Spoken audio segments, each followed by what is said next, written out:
that had re-scrambled. So the genetic inserts are not stable. Another laboratory confirmed this and found that it changed in the same varieties in different ways that they had tested. So not only is it unstable and changing, it's not even uniform in the way it's changing. This is incredibly dangerous.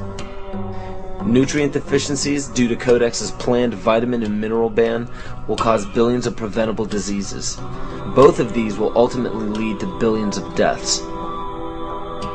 The question is then, how do they do it? How in the world are they getting this agenda from the international level down to the local level?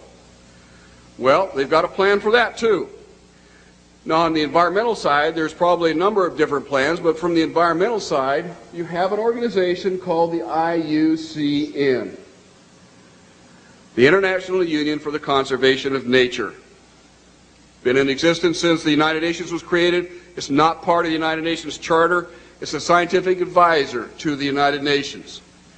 But through the IUCN, such programs as ecosystem management, American Heritage Rivers, the Clean Water Initiative, the Endangered Species Act, and all the rules and regulations of the EPA, U.S. Fish and Wildlife Service, the U.S. Forest Service, the U.S. Park Service, and so forth. They also discuss property rights in this particular document. They say that property rights are not absolute, they're not unchanging, they're not inalienable like our Constitution and the Declaration of Independence of the states. Rather, they are a complex, dynamic, and shifting relationship between two or more parties over space or time. In a biocentric approach, says the IUCN, the rights of nature are defended first and foremost on the grounds of the intrinsic value of animals, plants, rivers, mountains, and ecosystems, rather than simply on the basis of the utilitarian value or benefit to human beings. In other words, nature comes first. Nature's needs comes before man's needs. In a religious context, it's called pantheism, the belief that nature is God. It goes on to say, even worse, people are then members of a community of beings, like human beings, living and non-living. So a rock is now elevated up to the status of a human being, and they are both equal in the eyes of this belief system. It's not hard to imagine that if you believe that humans are the cause of all of Earth's problems, that we're overpopulated. They give two solutions, and only two, to this problem. The first is that it's estimated that an agricultural world in which most human beings are peasants should be able to support 5 to 7 billion people. Well, folks, we have 6 billion people right now. That means all of us in this room, or nearly all of us in this room, are going to have to become agrarian peasants if we use this solution. In contrast, they go on to say a reasonable estimate for an industrialized world society at the present North American material standard of living would be 1 billion people. So if we wanted to maintain our current standard of living, we would have to reduce the Earth's human population by somewhere around 70%. In 1970, just 3 years after the publication of the Iron Mountain Report, which calls for, if we're going to create a world government, we can no longer use war as a mechanism to cause fear amongst populations and therefore allow us to control the behavior of populations through fear. And they settled on, in 1967, in their publication called the Iron Mountain Report, the environmental holocaust. In 1970, 3 years after that publication, Foreign Relations began to publish a series of articles describing the ecological holocaust that was facing the world. And in this particular issue, the first issue done by George Kennan to prevent a world disaster, where it sums up in 3 points that the eco-crisis is a global threat so great that it endangers all of life on Earth.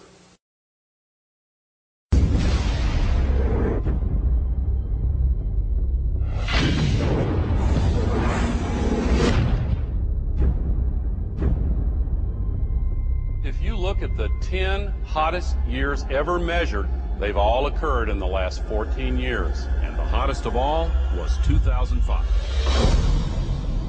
We are causing global warming. This is really not a political issue so much as a moral issue. Temperature increases are taking place all over the world, and that's causing stronger storms. Is it possible that we should prepare against other threats besides terrorists? The Arctic is experiencing faster melting. If this were to go, sea level worldwide would go up 20 feet. This is what would happen in Florida. Around Shanghai, home to 40 million people. The area around Calcutta, 60 million. Here's Manhattan. The World Trade Center Memorial would be underwater. Think of the impact of a couple 100,000 refugees, and then imagine 100 million. Those who deny global warming are just flat out wrong. Ellen Goodman from the Boston Globe wrote, let's just say that global warming deniers are now on par with Holocaust deniers. Scientists silenced for questioning the threat of global warming. I know that I've had several friends who have essentially been told that if you speak out on climate change, you must do so as an independent citizen. If you do so through our organization or through our institution, you will essentially be fired.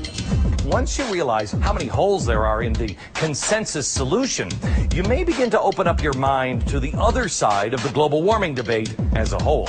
The only consensus I'm aware of is that it's warm in the last century. They completely ignore the fact that there's this thing called the Oregon Petition that was signed by 19,000 professionals and scientists who don't agree with the idea that we are causing climate change. I can't tell you how many calls I've received from parents saying their kids are now being shown an inconvenient truth completely unchallenged, not just in science class, but in art and math classes. I have to speak out and say that the science we have is still incomplete, and the science we're being told by the IPCC is really incorrect science. Global warming paradoxically causes not only more flooding, but also more drought. Big hurricanes, tornadoes, fearsome diseases, polio, tuberculosis, West Nile virus, avian flu, SARS, polar bears that have actually drowned, mosquitoes, caterpillars, communism, it's slavery, global warming, global warming, global warming. Aurelia Pecci, who actually created the Club of Rome and is the inner circle of the global elitists in 1991, stated that while searching for a new enemy to unite us, we came up with the idea that pollution, the threat of global warming, and the like would fit the bill. All of these dangers are caused by human intervention. The real enemy then is humanity itself. To put this to you bluntly, global warming is a complete fallacy. Al Gore received the Grammy and the Nobel Peace Prize for a film that is filled with holes and mistruths. Ice cores taken 2,000 meters below the surface have enabled us to look at the last 160,000 years. We believe that in Greenland, the medieval warm period was about 1.5 degrees warmer on average than today. And they also show consistently warmer temperatures thousands of years ago before man-made greenhouse gases existed. Approach our time, we can see that in the period between 4,000 years ago and back to the period 2,000 years ago, which is actually the Roman age, the temperatures have been decreasing in Greenland by 2.5 degrees. Al Gore is made out to be a revolutionary figure attempting to save the planet, which is quite true. He just doesn't mention the fact that saving the Earth doesn't involve you. According to his agenda, it will result in massive land repossession and extreme limitations on food and water and fossil fuels for the public. And please note that Al Gore is a sustainable developer.